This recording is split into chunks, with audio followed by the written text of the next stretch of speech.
Yeah. And I do not have that background. Welcome, everybody. I think we're going to get started in a minute. Thanks for coming. I think there's still people coming in. Okay, thanks. There better be some left.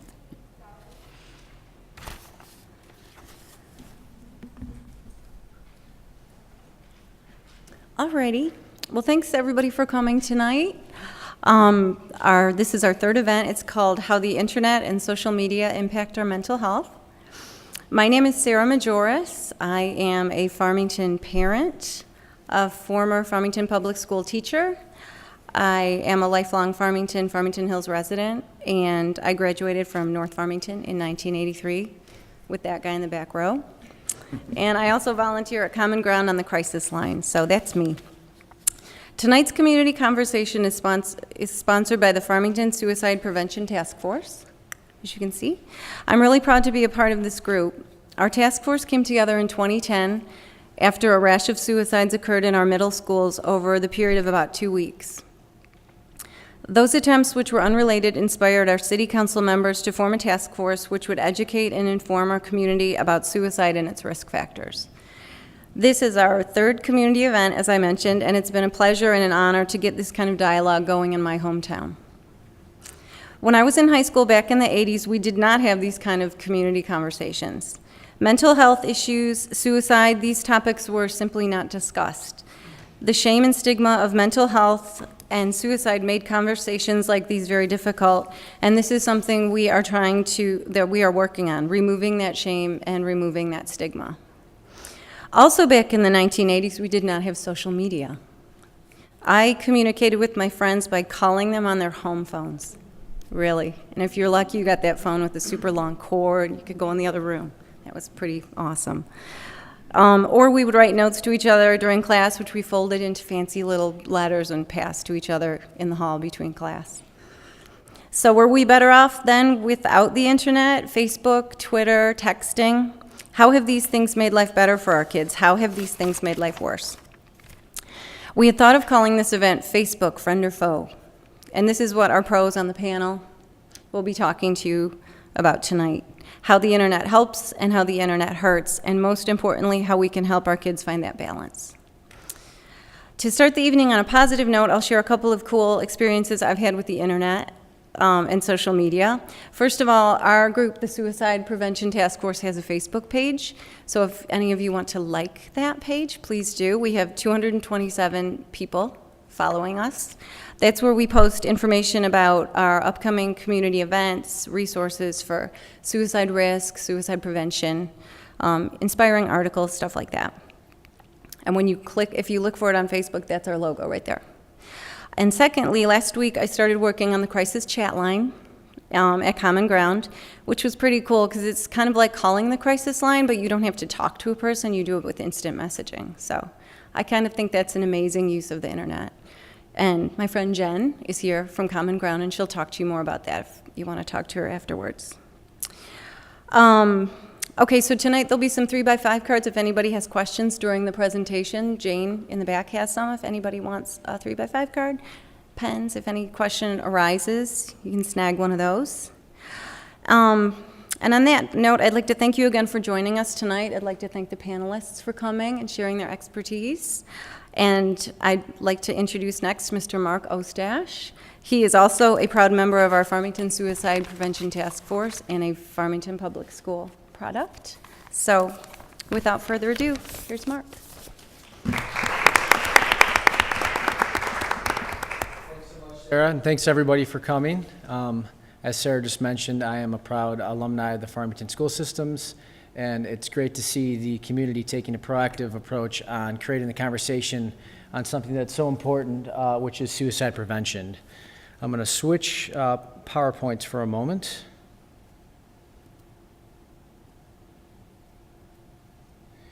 And we will get things going. So, as Sarah mentioned, we're here today to talk about how the internet and social media can impact our mental health. I'm with a company called My Mental Space, and it's really our mission to kind of help people fight internet addiction and create a healthy relationship with technology.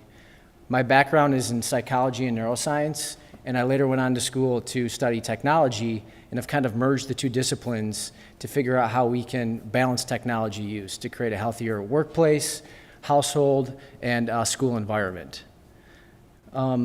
What the goal of kind of tonight and the intent is really to create the conversation amongst each other here tonight, as well as at home and in your respective worlds, so that way we continue this conversation about raising awareness on how, you know, creating that healthy relationship with technology can prevent things like depression and anxiety and a few other things that we'll get into later on in the presentation. But really, you know, I want to start with the panel introductions. We want to get into the anatomy of internet addiction, touch on cyberbullying, and then provide you guys with some resources that may be helpful for you or some of your peers. And then we'll get into, again, more of a conversation-style Q&A with the panelists and the audience. So to get things going, I would like to kick things off with a panel introduction. Unfortunately, Kevin Roberts was unable to be here tonight. But just a little plug for Kevin. Kevin is a local native of Detroit and Wayne State graduate. And Kevin is an expert on cyber addiction. So he's authored 2 books, one of which is called Cyber Addicts, and another one is Leveraging the Creative Power of ADHD. So Kevin has high energy, was a gaming addict himself, as well as a current ADHD individual. So Kevin can't be here, but with that said, I'm going to have Dr. R. Brown start with just giving a little bit of background on himself and why he's here tonight. Good evening, everybody. My name is R. Brown. I work as a school administrator at a local independent school about 15 minutes from here. Primarily work with high school students in that capacity. Just to give you a quick overview of my background, I've been a trained therapist for many years, worked in education, both at the secondary and post-secondary level for over the past decade. But my passion, my interest really is these topics that we're talking about tonight. I have to say, and I excuse me if I get a little choked up when I say this, about a year and a half ago, my school faced a suicide. We had to deal with that where one of our young students took his own life, and that was very difficult for us in that community, but it really helped us frame the conversation, frame the types of questions that we need to be engaging, not just our young folks in, not just our teachers, but really the entire community around. So I'm proud that we're able to do these types of things, and I'm proud to be in a room where people are interested in topics like this as well. So I'm very excited to be here, and I really look forward to the conversation that we're going to have later this evening. Thanks, Sarah. And then Hannah Fahome. Hi, my name's Hannah Fahome. I'm a sophomore at the International Academy in Bloomfield Hills, and I'm a teenager who's grown up using social media, and I've grown up in this technology age, sort of. I've experienced a lot of drama and great things and not so great things from the internet, and hoping I can share my point of view with you all tonight. Thanks, Hannah. Well, my name is Berkeley Brown, and I'm the Director of Guidance and Counseling at Southfield Christian School, not too far from here.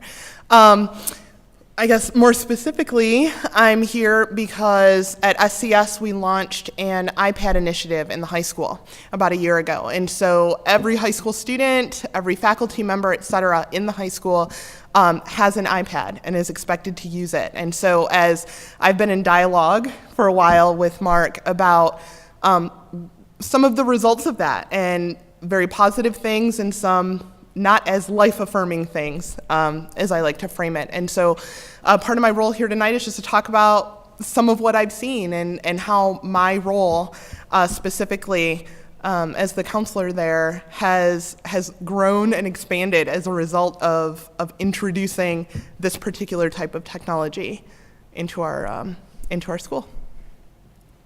Thanks, Berkeley. Mm-hmm.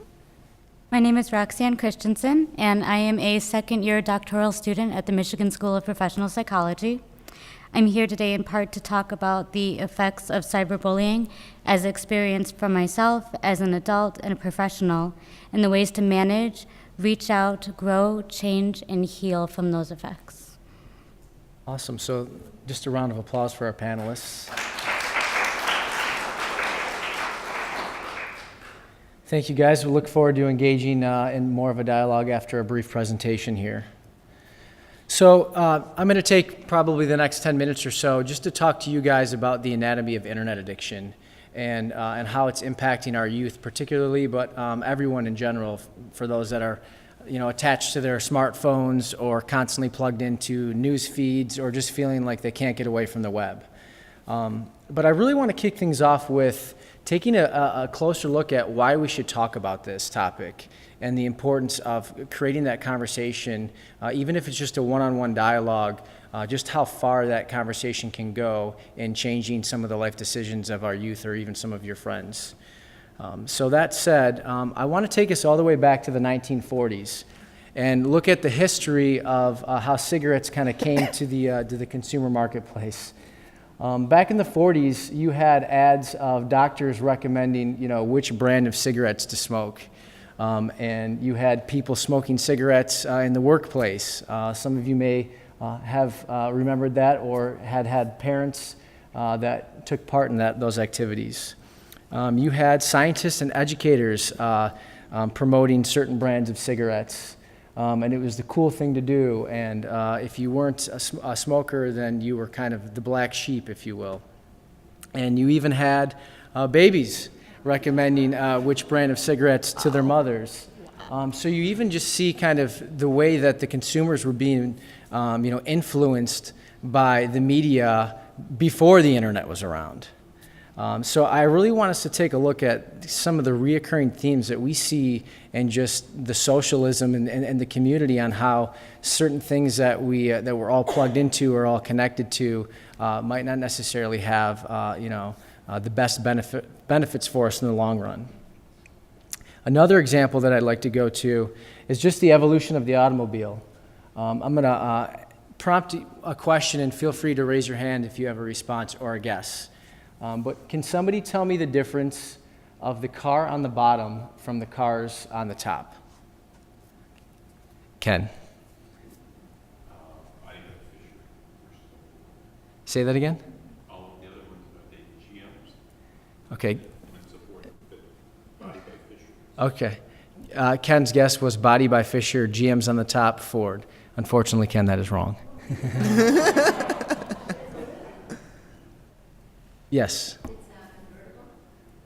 Although that is accurate, that it is a convertible, it is not the answer I was looking for. Turbo engine. Good guess, but again, unfortunately not the answer. I'll take two more. Yes, in the back? Muscle car. Yes, that's accurate observation, but not the answer. We'll go right here.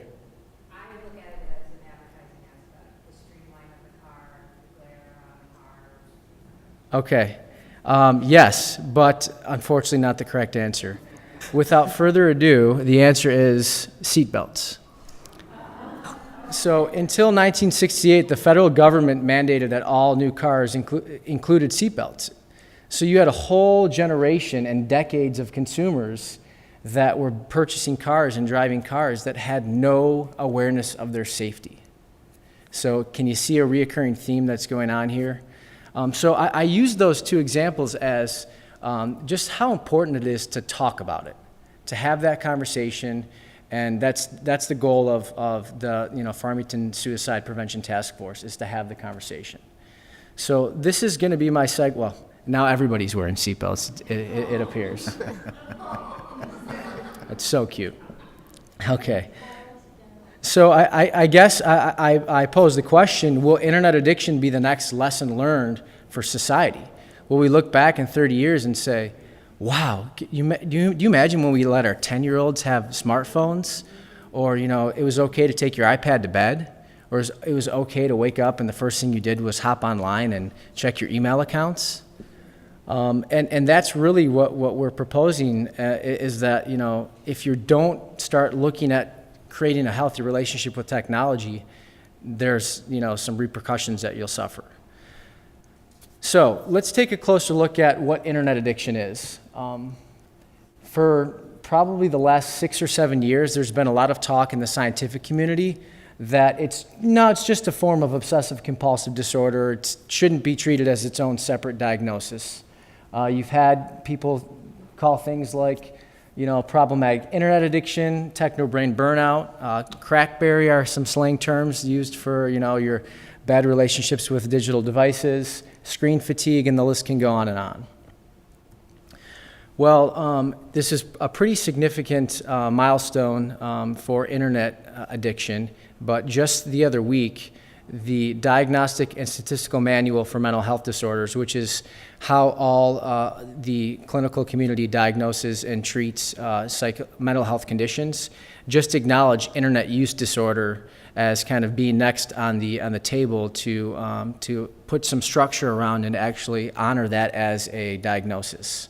So you're starting to see the scientific community catch up with this whirlwind that has been the digital age that we've all been living and breathing for the past 15 years.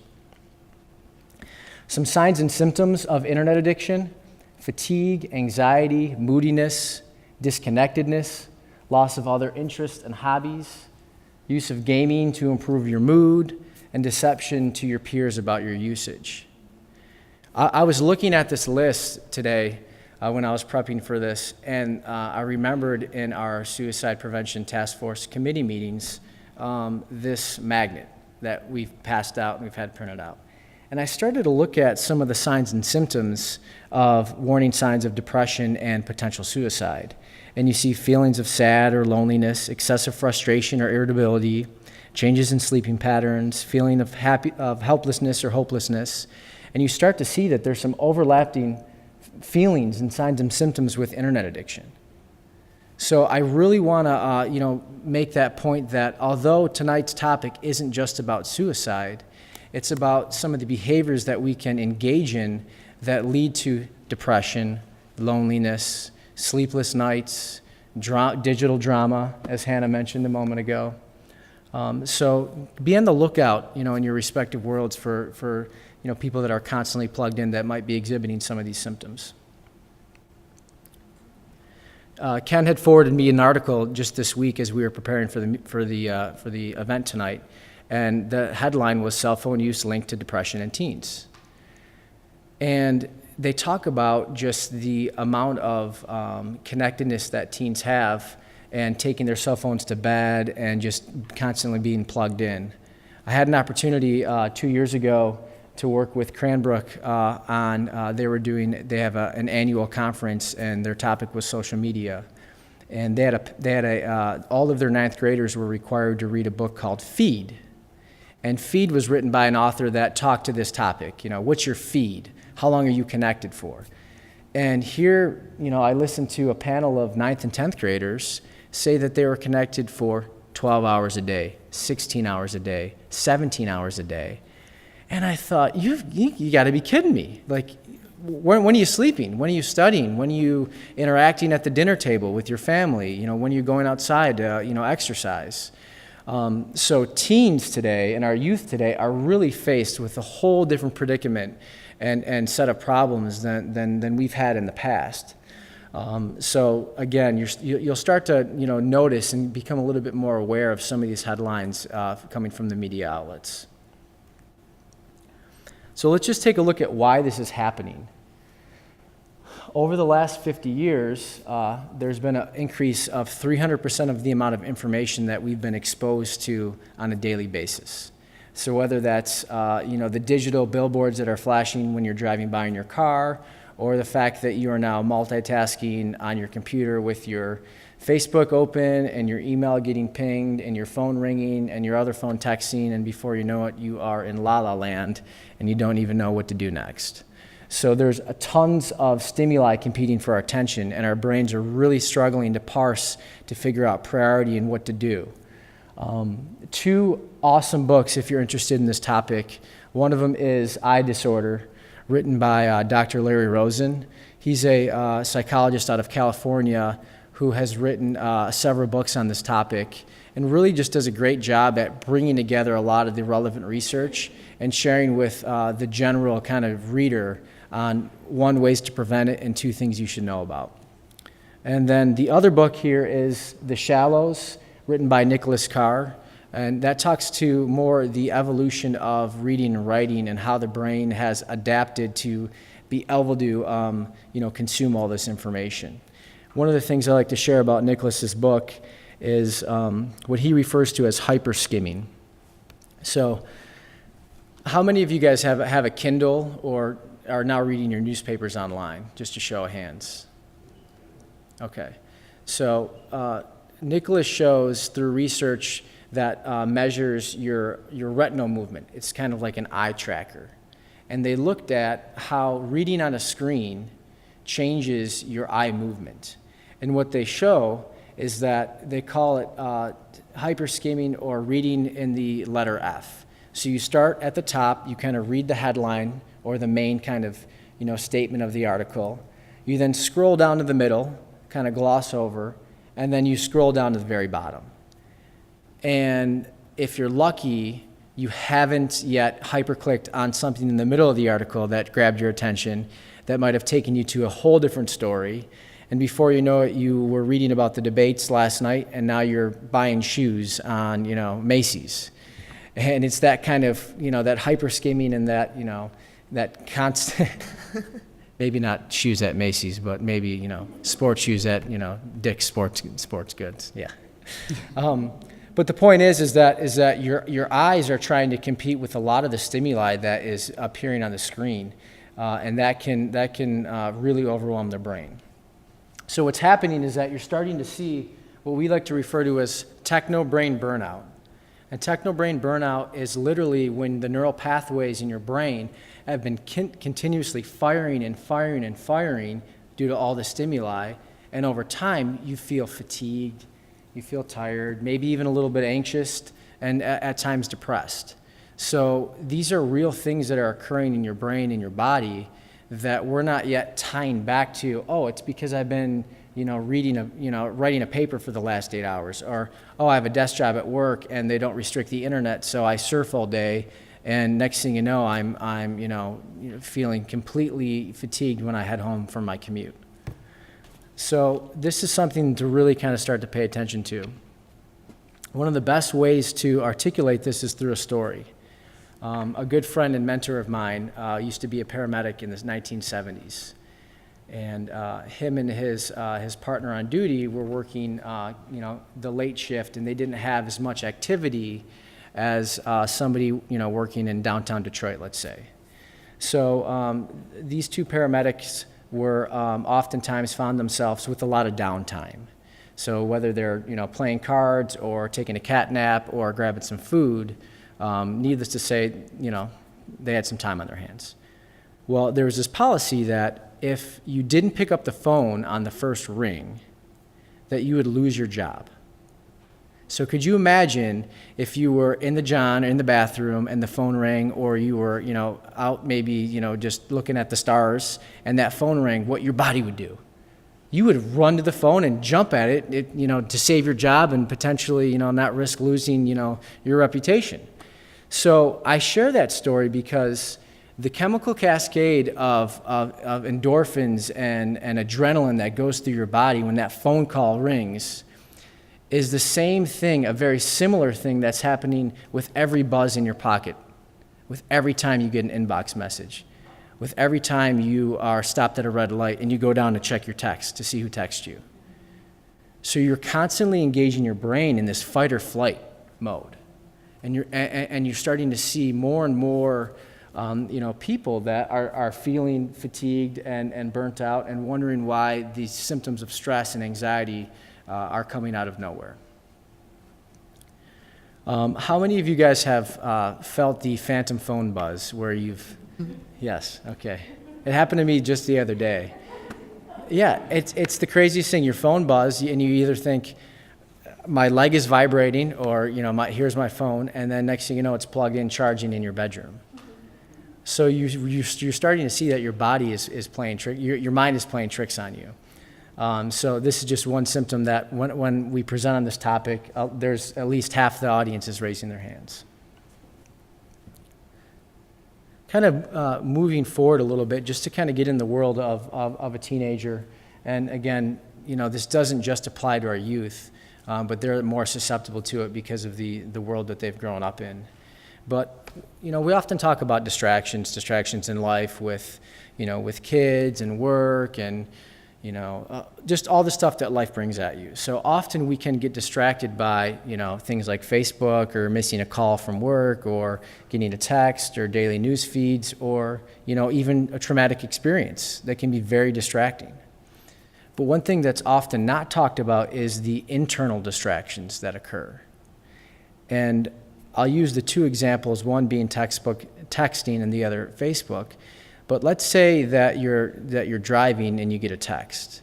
You might not necessarily go down and look at the text because you want to keep your hands at 10 and 2, but you're going to start thinking about that. You're going to think, oh, I wonder who's texting me right now. And I really need to, I got to respond. I got to look down. When's the next red light coming? Or, I'm just going to pull it out real quick because traffic is moving slow and I can keep my eyes on both. And what you're seeing is you're really internally distracted, and you have a lot of clutter in your mind that is getting in the way of feeling solitude or reflecting on your day or wondering what it is that you should do next and kind of having your wits about you. This is seen often with Facebook. My fiance and I go back and forth. My wife and I. Hope this isn't live recording. But my wife and I go back and forth with, her desire to just, real quickly check Facebook right before she goes to bed, and me saying that that's impacting your sleep. Because even though you might have just thumbed through, the quick activity on the wall, you're then taking away some internal distractions that might go with you into your slumber. And just some funny ones that we think about is, oh my gosh, I forgot to wish my third cousin happy birthday.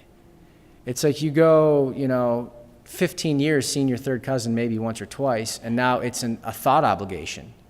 And I use that word, thought obligation, like how much more obligation to responsiveness or to respond to people has technology prompted us to do? It's like you can't even come home from work after a long week of work, and a Friday night, you get a couple texts and people say, what are you doing? What's going on tonight? And that was going to be the night that you caught up on sleep. But now you feel this sense of guilt that, I should respond back, or I wonder what's going on, So you start to see kind of these internal distractions that can go a long way. And I know from experience from having a family member commit suicide a few years ago, just how bad the internal distractions can be. Excuse me.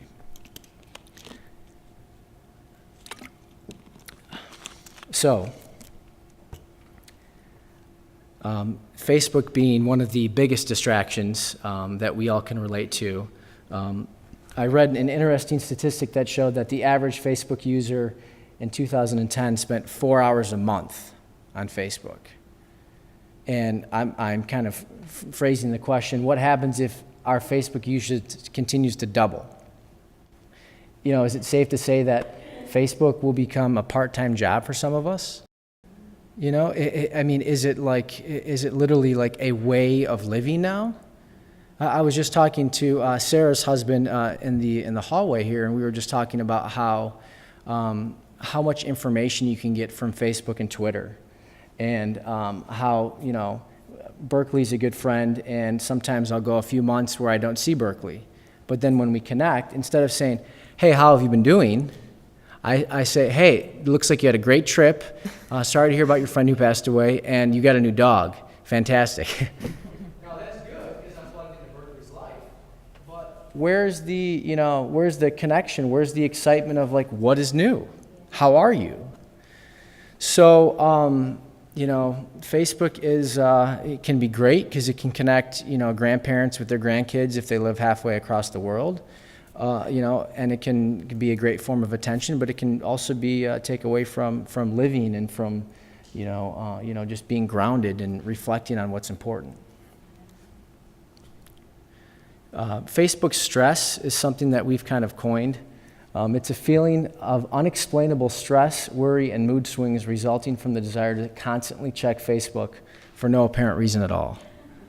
I've suffered from Facebook stress for the last year. Yeah. I like to refer to it as the Facebook fridge, where you check Facebook every 10 minutes for no apparent reason at all.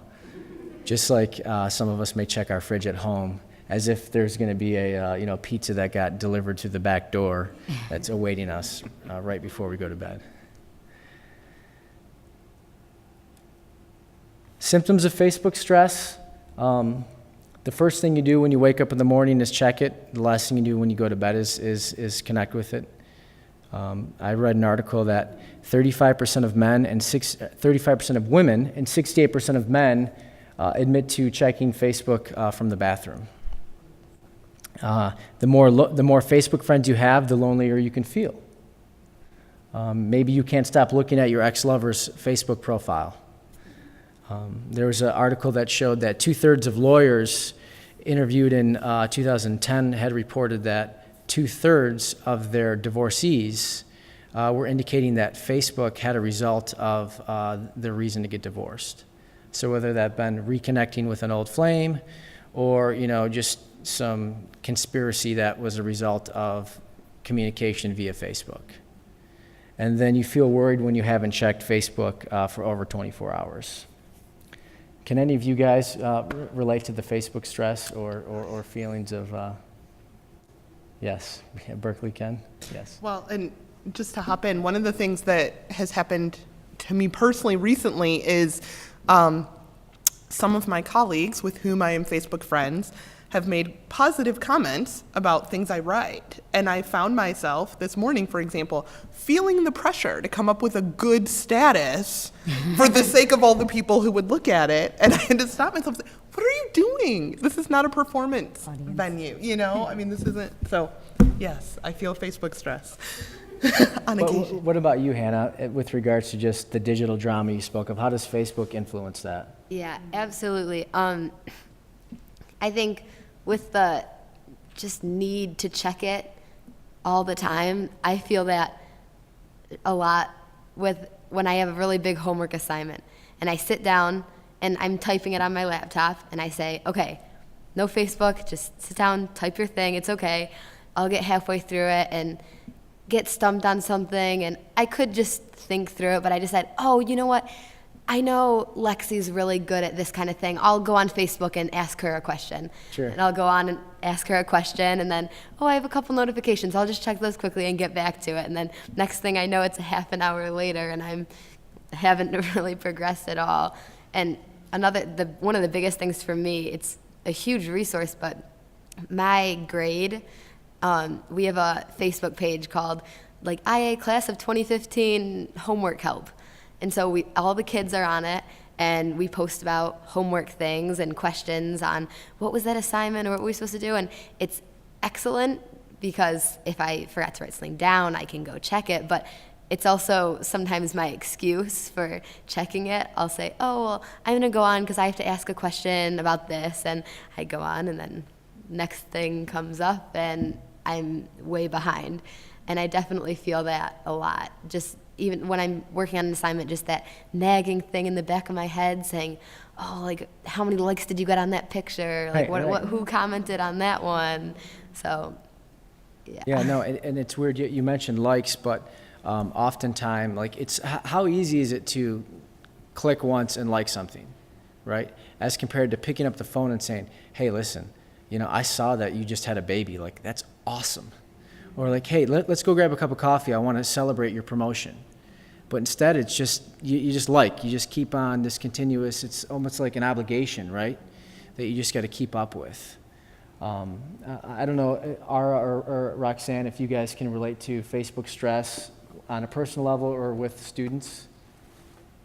Ara, maybe? I absolutely can relate to it on a personal level, but I'm not going to talk about how I sit on the toilet and check Facebook. Instead, I'll talk about the students, that it is a big stress. For those of you that may not know, the Cranbrook Kingswood School also has a boarding component to it. So we have students from all over the world who come here to study. We have roughly 250 students that live on campus. So the way that we're set up, the students have a study hall in the evening for 2 hours that runs from 8 o'clock until 10 o'clock.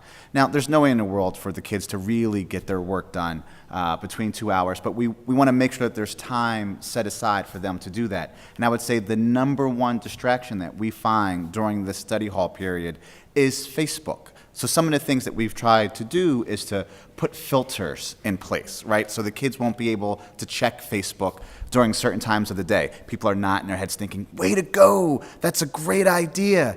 The kids have figured out a way to get around that quite easily. We turn the internet off at a certain time at night.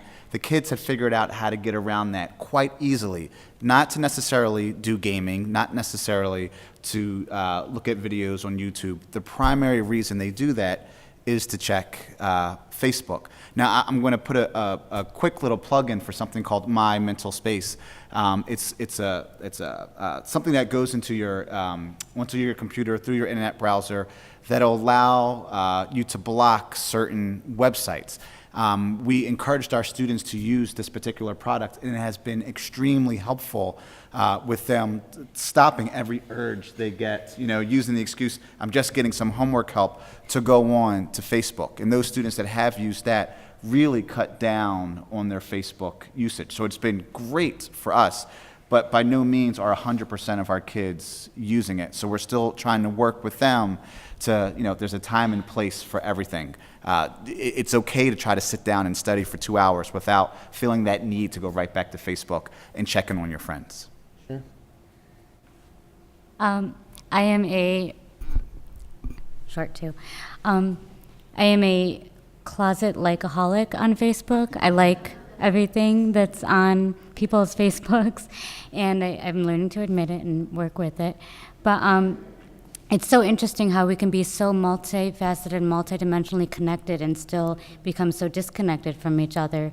I have a friend here coming in support, and after a while he noticed that Facebook just wasn't promoting his professional growth and development, and he shut down his Facebook. And I remember looking at him thinking, well, how am I gonna connect with you? And he said, well, you could ask me, Rox, I sit right next to you in class. But it really does make such a difference. I posted a picture of my new house that we purchased in the summer, and it didn't post to all my friends. It only posted to my 5 family members on Facebook. And I looked all day. I'm like, 5 people? Really? That's it? Who likes it? Like, I'm glad my cousin likes it, but what about this person and that person? I really was looking at it and saying, maybe people don't like a country-style home. Maybe people don't like green for the shutters. What is the reason the people aren't liking my home? And come to find out, it just didn't post correctly, but it was such a weird stress to have, to look at it and want this validation externally from these people who are, in my systems or networks of friendships, but not people I talk to every day that, I would need to have them give me a phone call, or even the people I did want a phone call from to say, hey, I saw your picture of your house. My mom's like, I saw your house on the internet, on the internet, she calls it still. She's like, it's a great picture. I didn't see that picture yet. I'm like, oh yeah, I probably should have sent it to my mom first. Right, sure. So this disconnectedness is really interesting. Yeah, and it's, as we continue to have this conversation, you start to see more and more stories that share this commonality, this common ground of like, yeah, I do feel disconnected, but yet I am so connected. So it's happening across all generations, and it's definitely more, our youth are a lot more vulnerable, or what I like to refer to as digital natives, kids that have grown up not knowing anything but 24-hour breaking news, smartphones, Wi-Fi everywhere, right? One of the other things that, that Ara was mentioning is that they've taken precautions to kind of just shut the internet down for certain time periods. In North Korea, the government has mandated what they call the shutdown law. And they have such a problem with gaming and online gamers. They've had deaths by dehydration They've had child abuse cases where parents have neglected to take care of their children because they are gaming for days at a time. So the government is stepping in to say, how do we mandate this, right? So again, just another indication, halfway across the world, that this is an issue. This is a global issue. And we're not saying the internet's bad. It's provided, it's allowed the world to be flat, and e-commerce has allowed a lot of people to, increase their economy. But like anything else, you have to have a healthy relationship with it. So just again, back to the audience, does the web impact our mood, right? So how many of you have been stressed out or upset from the web? Just a show of hands. Okay. And then has anyone felt exhausted from being connected to their computer or technology? Does anyone feel that daily? Any stories or any thoughts on whether it be you or somebody that you know on how their mood's been impacted, or how you've seen it shift? And if not, I've got about 7 of them. So. I do have a personal, somewhat embarrassing story. This summer, I was with my 8-year-old son, and we were just enjoying a local pond catching frogs. So I had my smartphone out, and I was trying to take a picture of a frog that he just caught. And the frog jumped up onto the phone, and my son went to grab for the phone, knocked it out of my hands, and it fell into the pond. And my first reaction was to yell at him. It was, how could you do this? This is my connection to the internet. I won't be able to know what people are doing. I won't be able to know what's going on. And for 2 hours, I searched through this pond looking for this phone.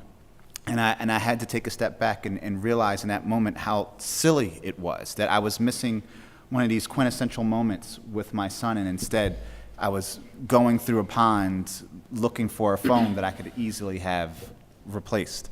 Sure.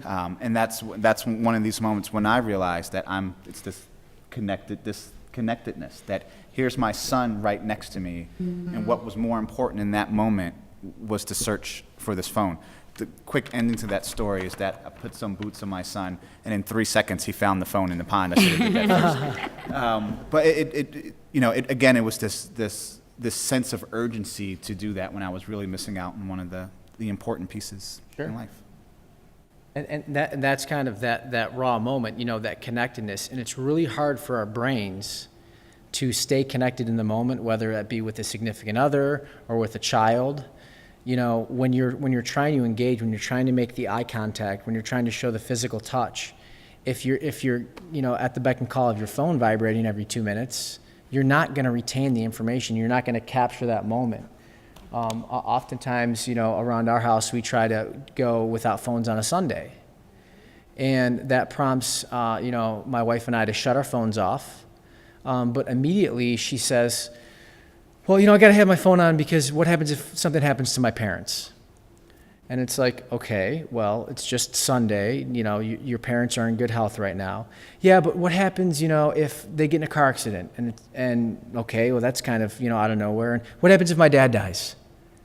And you see what I call cliff thinking, right? It's very common for that fear-based world that we often find ourselves in. But you go from taking a couple steps towards the cliff, and then boom, what happens if my dad dies? Like, what type of pressure is that to put on yourself just because your stupid cell phone is shut off for a day or a few hours during dinner? So it's really a weird position that we found ourselves in as human beings with this new appendix that we have that is our cell phones. A question in the back?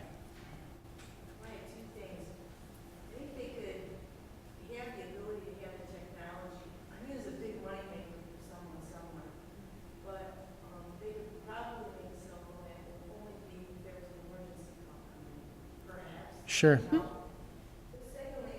it's not a thing in isolation. I'd love to keep my daughter away from a lot of this stuff, and I try to, but you can't do it alone because the rest of the world around you is functioning. So many people have told me you can't do that to your kid. She'll really be an oddball. So it's really something we have to do as a group to really Well, no, that's a great point, and that's the exact goal of the Farmington Suicide Prevention Task Force. You have to create the conversation. You know, whether it's, you know, 2 people that show up to the events or 2,000, you need to begin to create the conversation with your children. And again, going back to the smoking analogy, I mean, how many people didn't talk about smoking for decades? And now, I mean, you know, cigarette manufacturers are having to post pictures of black lungs that are cancerous because, you know, they can't conflict with, you know, promoting bad products, but, you know, cancer. Yes, another question.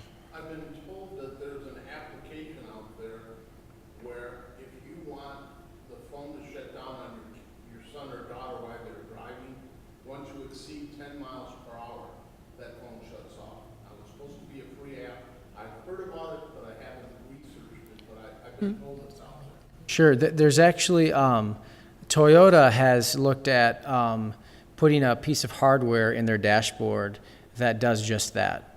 I think it's still in kind of a pilot phase, but it is something that is starting to exist. The company that I represent, My Mental Space, we're working on a phone app called the Phone Belt, and it's kind of like the seatbelt for your phone.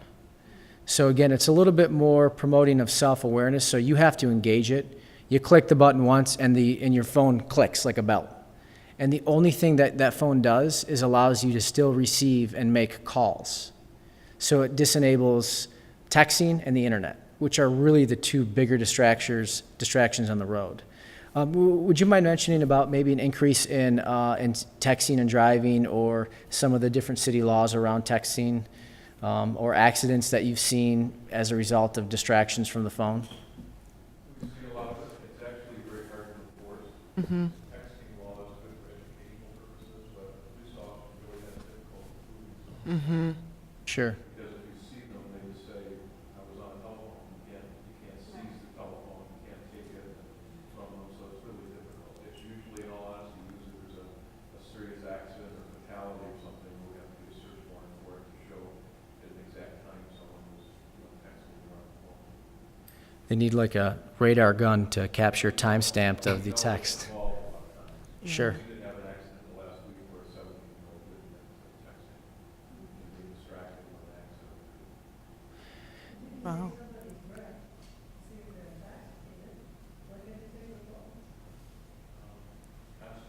Sure. The Constitution. Yeah. I think the difficult thing is, and you had brought it up in the back, but again, you see the same thing in smoking and drinking prevention. You know, how do you tell teens not to text and drive? You know, it's like, did you have to wait to have a peer get killed in an accident? Do you have to wait for something tragic to happen to your life? And the same parallels with suicide. Like, how do you not talk about it? You know, that mental stigma that you have. You know, you just got to break that barrier down. You have to have the conversation. There has to be a format for that. But I think as adults, we have to show by example. Because I'm very guilty myself of talking on the phone. And my daughter, who just got a license, says to me, you shouldn't be talking on the phone. And she's absolutely right. But what am I doing? I'm not showing her by example that this is not good. Sure. You know, Mark, I wanted to speak to please. the issue that came up a couple minutes ago about the oddball, you know, child for not being so wired. And really, you know, at least from my observation and what I'm seeing is that it's really a boundaries issue. And in some ways that is very strange. Most of our teenagers, it seems, or a lot of them, don't have the same type of boundaries or may have not been introduced to this whole notion of boundaries. And so, you know, again, as we as adults learn to communicate that boundaries exist, learn to communicate what those are, it clues students in more and more to this whole idea of, oh, you know what, I don't have to. This is one I run into all the time, is I get friend requests from my students all the time. I will not have Facebook friendships with students. It's just a personal boundary. Why? Because Facebook is part of my personal space, and students are part of my professional space. And so, but having that conversation with a student, well, just like I wouldn't go with you to dinner because that's part of my personal world, Facebook is part of my personal world. They've never heard that before. And so, yeah, it sounds weird, but once it's explained, they're like, oh, well, when I graduate and not your student, then we can be Facebook friends? Sure thing. You know, we sure can. When you're not my student, when you're an adult, then we can have a Facebook friendship. So this whole idea of boundaries and what that looks like for each family may be different. Sure. But, you know, I have a number of parents this year especially who have come to me over like the iPad thing and have said, well, okay, the school gave it to them, so we know it's for school, but is it okay for us, parents seeking permission to take the iPad away when their child goes to sleep? I said, absolutely. I'm not in your house. You're in charge of your home, not me. But those kinds of conversations aren't happening as much as I think, at least as much as I assumed they were at home. So. Roxanne? Well, I think I like the way that you said that. It sounds like reframing this whole idea as a taking back. Like when people said, I'm taking back the idea of calling my, if I have a problem walking, I don't have a disability, I have an ability that's different. Mm-hmm. It's a taking back. Teaching our youth to take back their personal space, their private time, their family time, their time to focus on the things that they want to. In relation to this mood concept, my phone, which has all of my email and everything on it, had an unfortunate incident with the floor a couple months ago. And after I cried for a half hour, I decided that I wasn't going to replace it immediately. And it was the most liberating decision. And I went 2 months. It felt like 3 months. It felt like 3 years. I went 2 months without a phone. There was no email from school. There was no email from work. There was no text message from friends on a Friday night when I'm hanging out with my children and my husband. There wasn't any, forwarded messages through email, click this, like this. There wasn't any Facebook or Twitter on my phone. It was a very liberating and mood uplifting time and space. I would recommend it to anybody if you can, but you kind of have to break the phone because it's hard to break the habit. You do, and I know just briefly, and then Ara, you can share. But I've talked with both Ara and Berkeley, and a little bit with Farmington High School, on kind of doing a disconnect to reconnect week, right? Where there's each day of the week, the students are checking their phone at the door, or they are raising monies to stay disconnected, just like you would raise money for Girl Scouts or for lifting weights if you were part of the athletic programs. So it's kind of just getting creative with what we've already done in the households for discipline and in the schools for structure, but just catching up with technology and catching up with the new vices. One of the things that I've run into as well is we've long story short, we have an honor code, and one of the problems that we've run into the last couple of years is has to do with cell phones, right, and cell phone usage during class. And what we found as just dialogue with students and whatnot is that 9 times out of 10, the student who's been caught texting during class is responding to a parent. So mom or dad texts son or daughter, and they expect a reply. So now here we have a student who is caught between being disobedient to school or disobedient to mom or dad. What a horrible position to put our kids in, I think. And so, as part of an honor code that we've launched this year, there is a portion that is for parents. And one of the portions of the parent honor code is, I will not put my child in the position where he or she is faced with breaking honor code because I'm texting them in class. And we're asking parents to join us in trying to change some of this digital behavior. And so, it's not all parents, it's not all the school, but kind of this idea that to what extent are we adults putting students in the situation where they feel they have to behave in unhealthy ways in order to make it through the day. So Hannah, please. Yeah, I have found myself in a lot of that similar situation where I'm not very attached to my phone as I've seen a lot of my friends be. Partly it's because I have a flip phone with like duct tape on the back and it's like about to fall apart. And so there's not much to be attached to. So I don't have my phone on me on 24/7. And I always thought that was a good thing and that was a positive thing because, you know, they always tell you don't get too attached to your phone. It's not that important.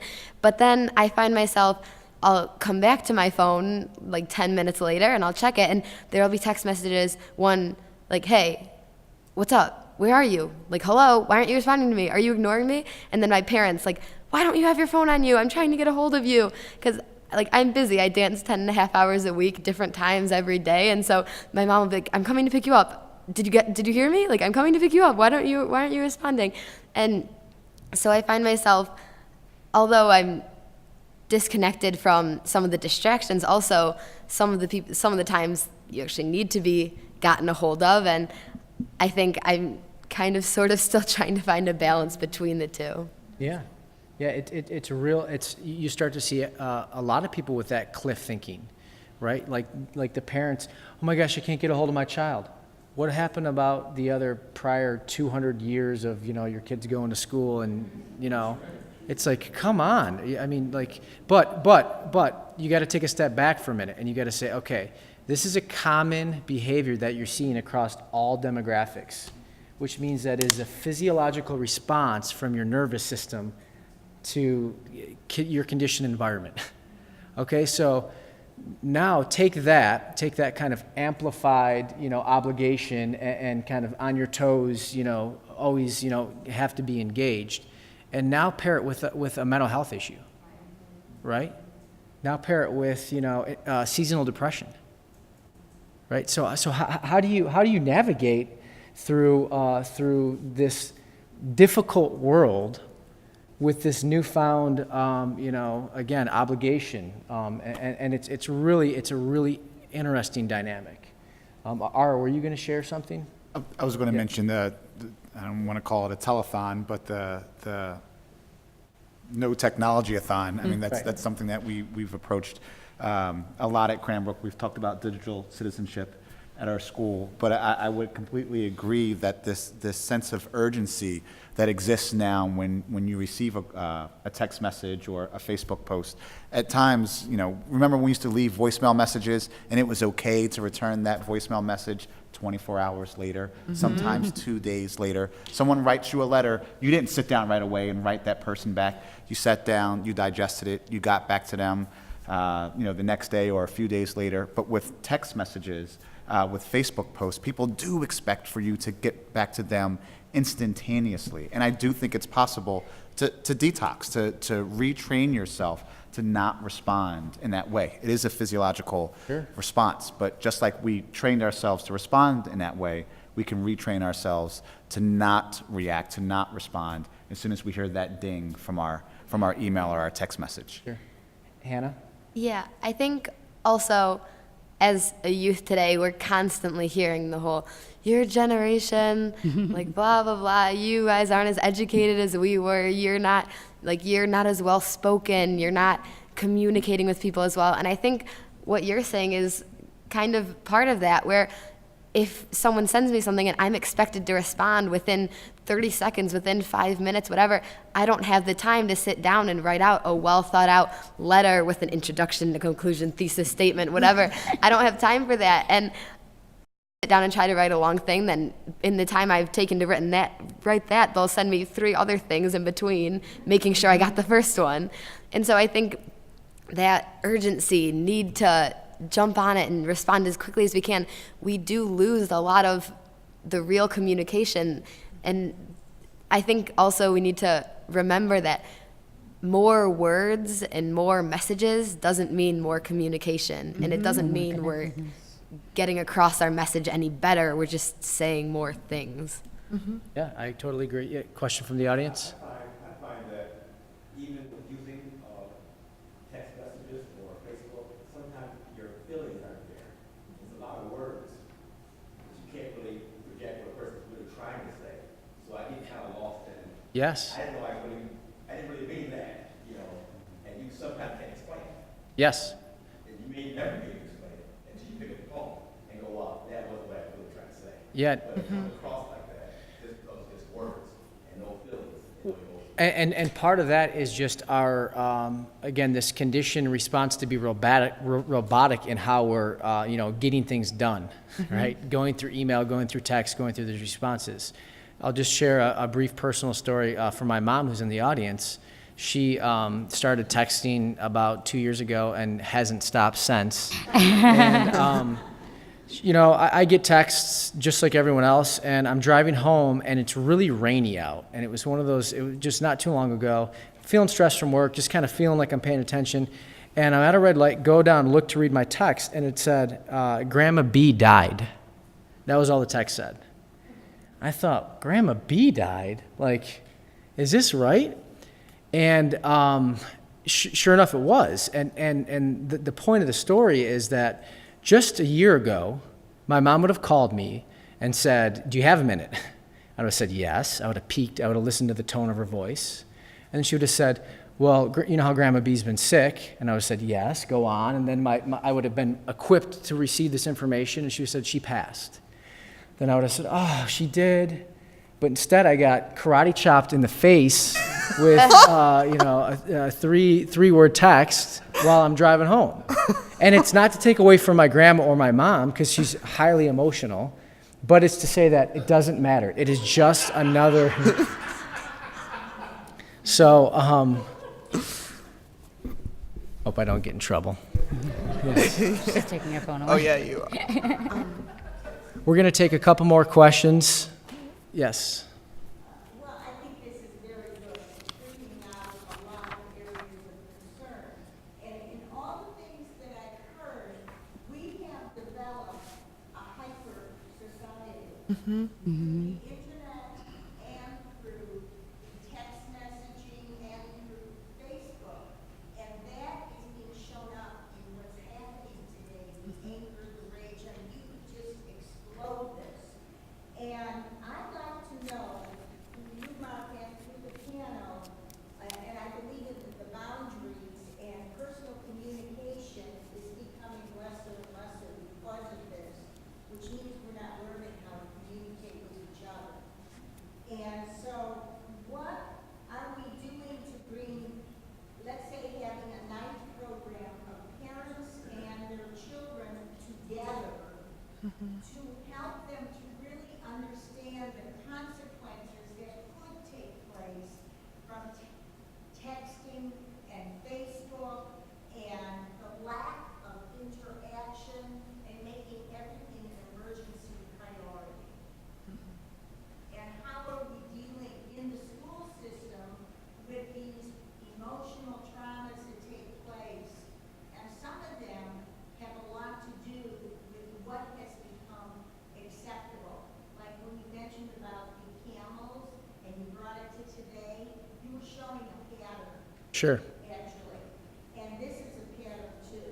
And it's developing a very hyper society. Sure.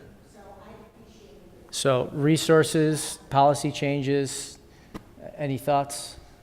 Well, From I the mean, one of panel? the things that I do personally, just part of my my role at SCS, is there's a kind of a digital health component to all of the, within the first month of school, I meet with all of the students and their parents, so 9th, 10th, 11th, 12th grades, and there's a digital health component to those workshops. I like to call this, and it's funny you mentioned hyper. I call it digital hypervigilance, and it's kind of a fancy way to talk about being jumpy. And it's the same stuff that Mark's been talking about. And the reason that I use hypervigilance is that hypervigilance is often a response to trauma.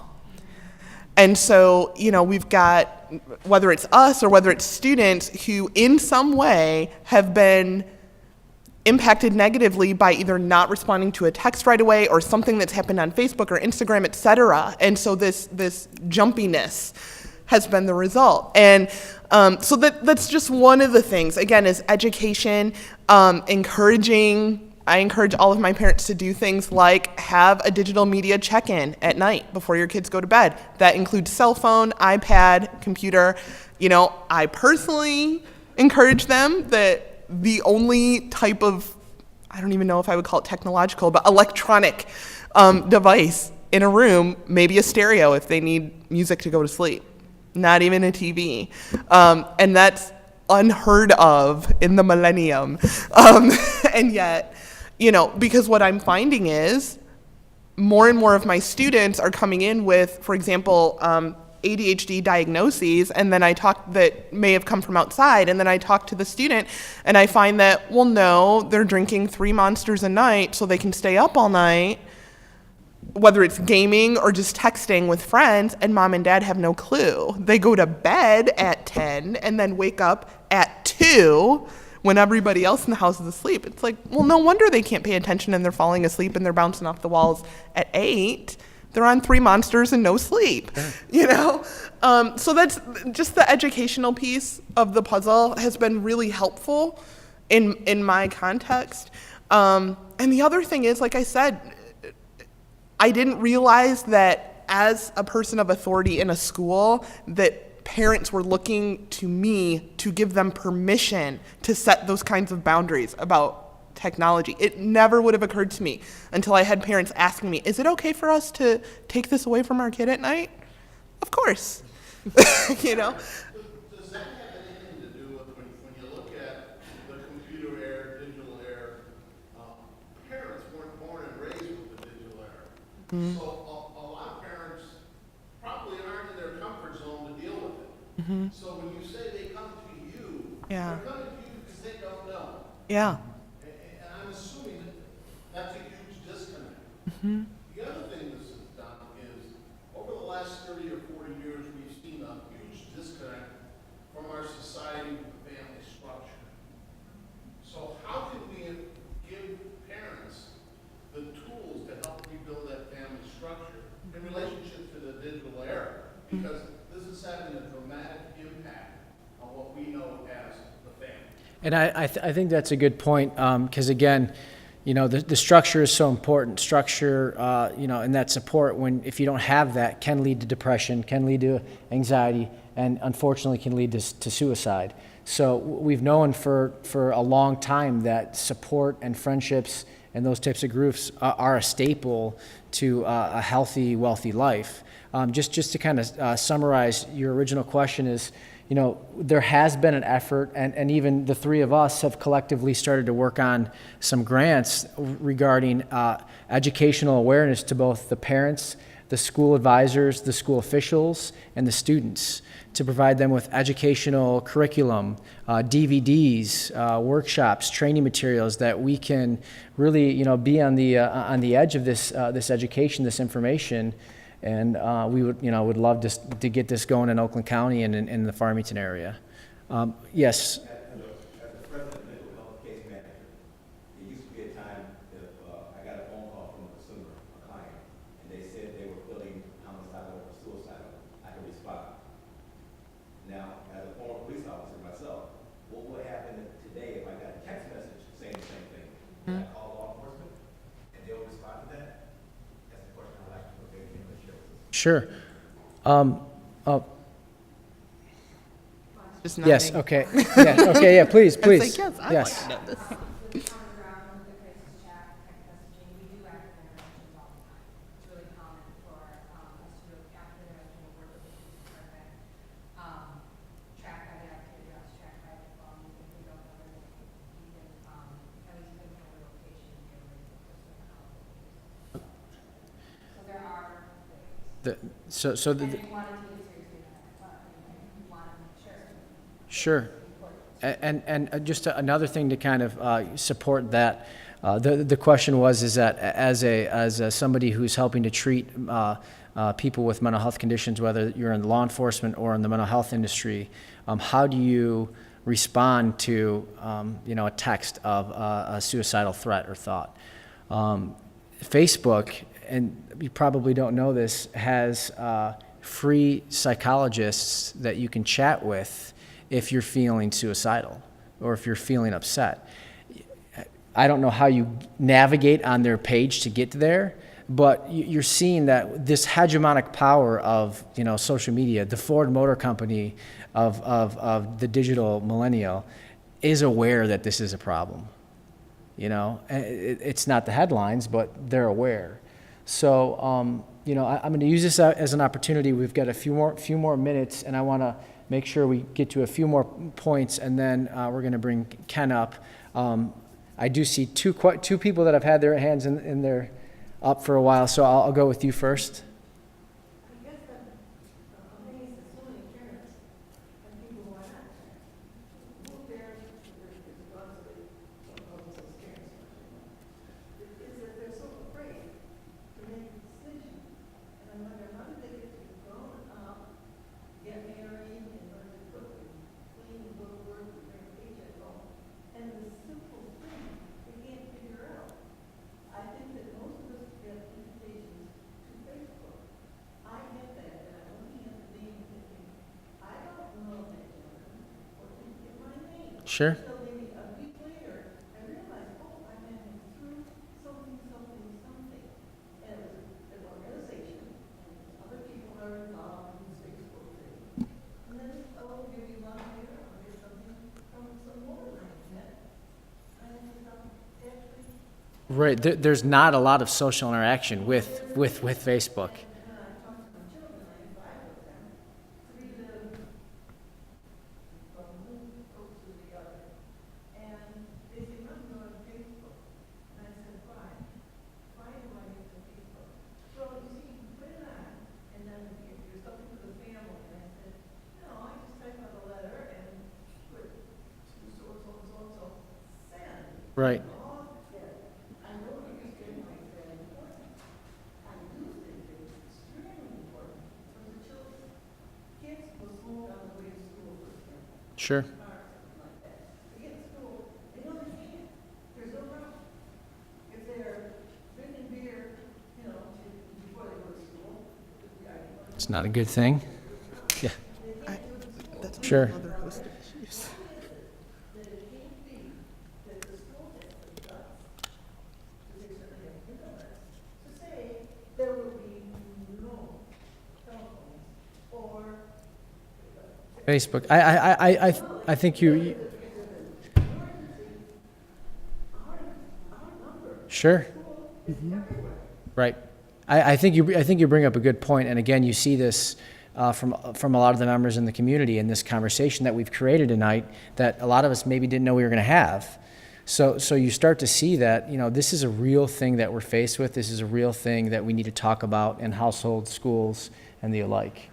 And part of it is for people who are digital natives, that's like saying amputate a limb and continue to live. It's so integrated into the identity of the person, and whether or not it should be, that's part of the reality of what is. And so us starting with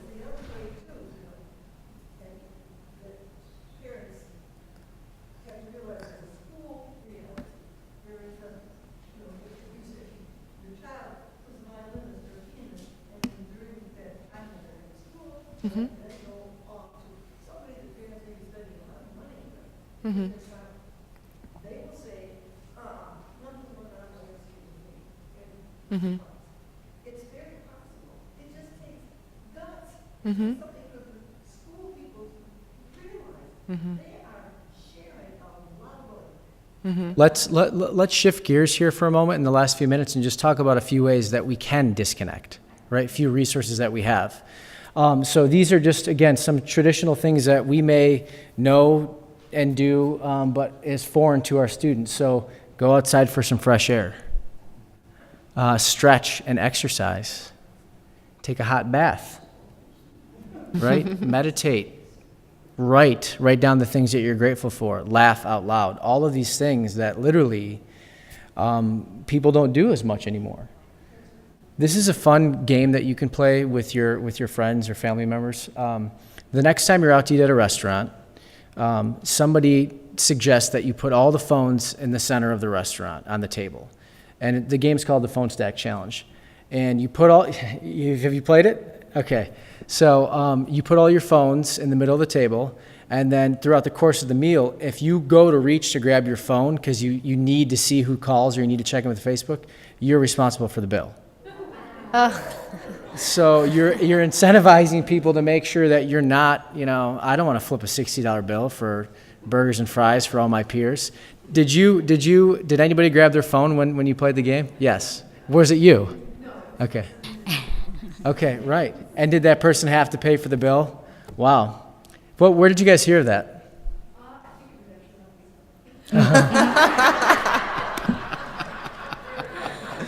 Weird dichotomy that we're faced with. So, and then again, Ara had mentioned this before, but this is a product that we've created called the Mental Space Manager. This is a tool for students primarily, but you can set a timer before you start browsing the web. When your time expires, it'll say, Ara, it's time to get offline. If you choose to, still stay online because you just can't feed the need to get on there, you can block websites like Facebook or YouTube that are non-productive in nature. If you try to go to Facebook while it's blocked, instead of showing you Facebook, we'll show you a positive quote, image, or video that's really trying to use positive reinforcement to shift your thoughts away from, that compulsive desire. And if you still need to get online, you can click unblock, and your friend will get an email that says, Ara wants to unblock Facebook. Will you allow or deny him to get back online? So it's a way to kind of start to push this self-management of your internet use, but provide some accountability while doing this. And I'm going to use this as just, in conclusion to tonight's event, I think we all see that this is a healthy conversation about a very, very real issue that's going on right now. And I would really encourage you guys just to continue driving towards this conversation, because what might look like as an innocent interaction with digital devices can unfortunately lead to something as traumatic as suicide. And that's really the important thing that we want to prevent. So I'd like to just thank all of our panelists for being here tonight.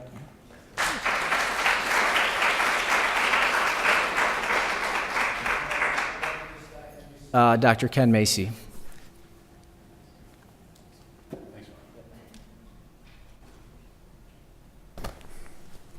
I almost want to tell you your phone's here. Well, good evening, and thank you for coming. I am going to switch real quickly to a separate PowerPoint.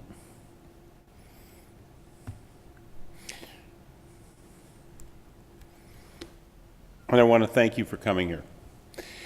Important topics. Well, why are we here? We've been hearing a lot that you can all relate to, obviously, from the conversations that we can relate to this very highly technical world that we are starting to evolve into. And while the idea of communicating with one another so rapidly is very appealing, one of the problems is that you develop unintended consequences, and that's what this dialogue is about. I really like to thank Mark and our panelists for getting us to start to realize that there are problems with being too connected. We lose our interpersonal discussions. Gentleman back here brought up the fact that when you type out your message, you're using words, but not necessarily communicating your feeling. I was raised to understand that communication is only about 85%, we only use about 85%, or we lose about 85% of our ability to communicate if all we do is simply send words. If we don't talk to one another, we communicate by looking at each other. We communicate by facial expressions, body language, the words we use, the intonations we use, and then there are those other subtle things. But if all we do is send an email to somebody, how many times, and I think you raised the point perfectly, you get back that unintended response. The cell phones, why do all kids have cell phones? The digital natives, your comment is absolutely correct. They've grown up with it. It's like losing an arm or a leg.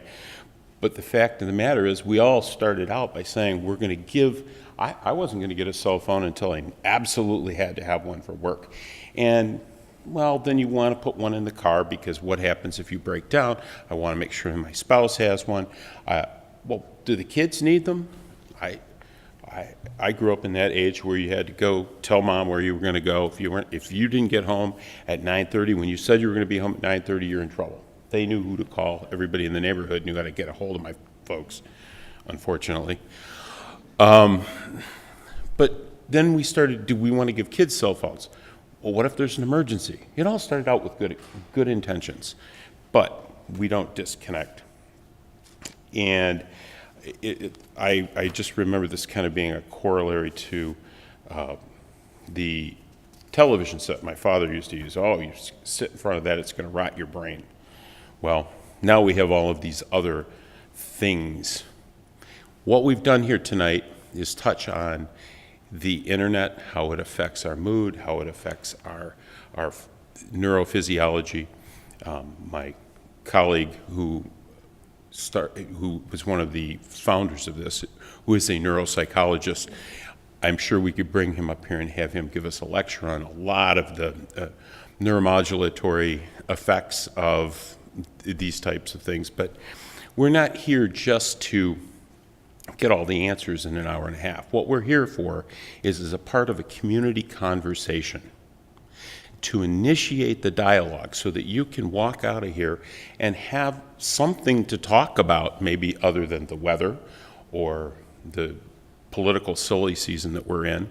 We can actually start to talk about things that affect our psychology and ultimately our mental health as a community, and through that, maybe we can open up some dialogues about things that are injuring people within our communities.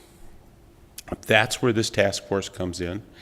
It is a task force whose mission it is to get information into the hands of people who need it. It was alluded to, Sarah mentioned at the beginning, we started the task force back in 2010 when 3 members of the City Council, myself, Nancy Bates, and Dr. Randy Bruce, saw in our public safety update from our police department that there was an uptick in suicide attempts. And in that short period of time, we get them every week, and in a week we saw quite a number that alarmed us. So we got together, the 3 of us, started talking about it, and said, well, we've got problems. What can we do as a community? We researched it. We wondered, are there not enough resources for our community? No. We found out we had resources, but we started to put together the idea that the problem was that while we had people who needed help and we had resources to give it for those people, we didn't have any way of connecting the two. Because it's like cancer was 30 years ago, 35 years ago. You don't want to talk about cancer. You don't want to talk, oh, somebody has prostate cancer. Now we've got commercials for prostate cancer all the way up to erectile dysfunction. We can talk about all these things, but when it comes to talking about something that is killing us, suicide, we don't do it. There's some stigma. First time we brought this up,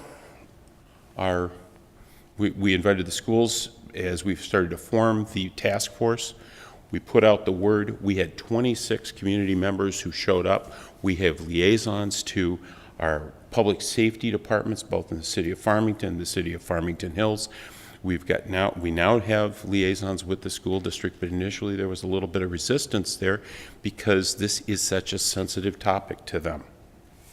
Well, I'm going to tell you that we put this together. Our mission is to get information out there. We need to talk about it. That's our motto. That's what's driving it. That's what this community conversation is all about. And just to bring it right down to it, we're talking about things that affect our kids. And we worry about our kids. We want them to grow up healthy. And this is but one issue that faces them. Now, I will say that in our community conversations, we've had several. This is the 3rd. We have ongoing. We're always prepping for the next one. Our first one in September of 2011 was a big community awareness event. We had quite a number of folks, but the idea is We wanted to overcome the issue of people thinking it doesn't affect them. Denial is not just the river over there in Egypt. Second one we had earlier this year was on the special issues facing our LGBT youth, where they have an 8 to 10-fold higher rate of suicide attempts. Obviously, tonight's event, we're talking about the internet use, get you talking about that. Things coming up in the future, substance abuse. We're going to focus just on bullying. We're going to do a community conversation on stress and anxiety. We're going to have others. If you haven't signed up for our email listserv so that you know when these come out, there is a list out here on the table. Please put your name on that. Actually, before I hit our takeaway messages, I would like you to recognize the folks that are on our suicide prevention task force. So would all those folks please stand up, because you guys do all the work. You deserve a round of applause.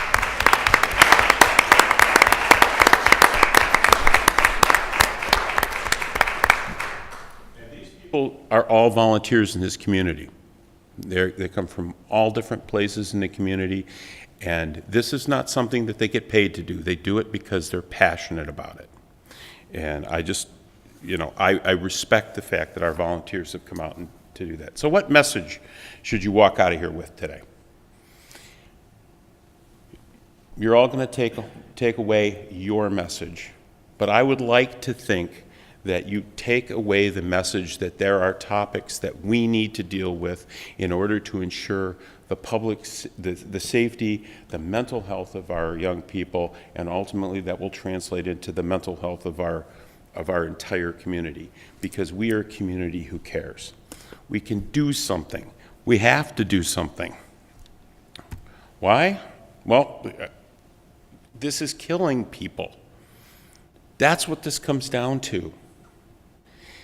People are dying. 38,000 of our fellow citizens will take their life this year. That's one every 13 minutes. You put that together, once every 13 minutes somebody kills themselves, and that means that once every 13 minutes, families are devastated. Eventually, that's going to hit a lot of people. And you'd be amazed when we asked at the community conversation back in September of 2011 how many people had been affected by suicide, and we had 250 people here that night. A huge number, a vast percentage of them raised their hands, because this is prevalent.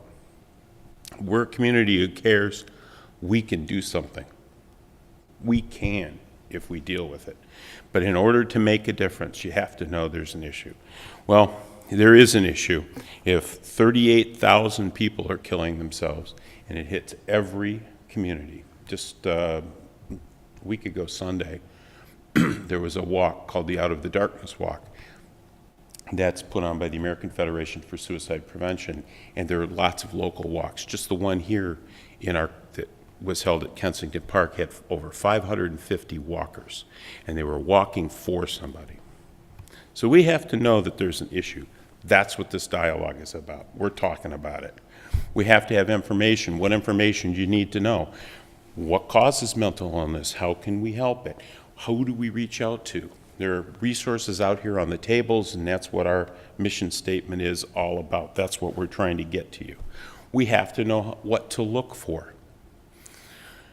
That's critical, because so many people when an event happens, what you hear is, we didn't know. If we knew something was going on, we would have helped, because we all want to. I'm going to come back to that one. We have to ask courage. We have to have the courage to ask challenging questions. And those challenging questions can be as straightforward as, I'm hearing a lot of stress, and I'm hearing some things out of you I'm very concerned about. Are you thinking about killing yourself? Ask the challenging questions. Deal with it. Because that's how if you get a yes answer, then you can reach out to those resources and you can help people. We have to have the courage to do that. And we have to know what to do, and that's part of the resources that you have. But none of it happens if we can't have a dialogue. So understanding all of those things, that's why we're here. We're talking about it. The resources, I've listed them on here. First of all, one of them that we have in our community, and Sarah mentioned it, but there's the Facebook address. Of course, I don't expect you to actually write that down. Just go on Facebook and search for 2 terms, Farmington and suicide, and you'll find our Facebook address. A lot of information's put out there. It's a great resource. Common Ground, Samaritan Counseling Services, and then the National Suicide Prevention Lifeline. All of these are readily accessible resources, and as we've already heard, you can even reach them through the internet. So there is a real positive thing for the internet. What do you look for? I think that it's critical that we always focus on these types of things, and Mark, you alluded to them earlier on because some of the crossovers, but the warning signs for depression and suicide: feeling sad, feeling worthless, frustrations, irritability, changes in weight, up, down, lost interest in things that you're normally interested in, changes in sleeping patterns, feeling helpless, withdrawal from friends and family, giving away possessions. You know, that's somebody who's decided they don't need those things anymore. Neglecting the personal appearances, physical symptoms. At our first event, we heard from Eric Hipple, who used to play for the Detroit Lions, and he spoke about his son who took his own life. And one of the things that he was saying is that the family kept hearing him complain, I had headaches, upset stomach, and they would take him to the doc, and he'd be evaluated physically. Physician would find nothing, they'd tell him, suck it up, be tough. Well, unfortunately, they didn't catch it. Preoccupation with thoughts of death and so forth. This list, which by the way is on that little refrigerator magnet, and if you don't have one, we do have them out here to pick them up. Why should you put it on your refrigerator? Because this list, we all feel these things. I can tell you I wake up some mornings and I'm very tired, or you have you're just having a bad day and you have difficulty concentrating. So we all have these vague symptoms. But when you start to put them together, you start to see extremes in these, you start to see groups of these. Now you're starting to see a pattern, and if you don't know that it's there, you can't do anything about it. And at the bottom line, if we can communicate one thing and have a take-home message, it's that there's not a stigma in getting help. People have to do it. I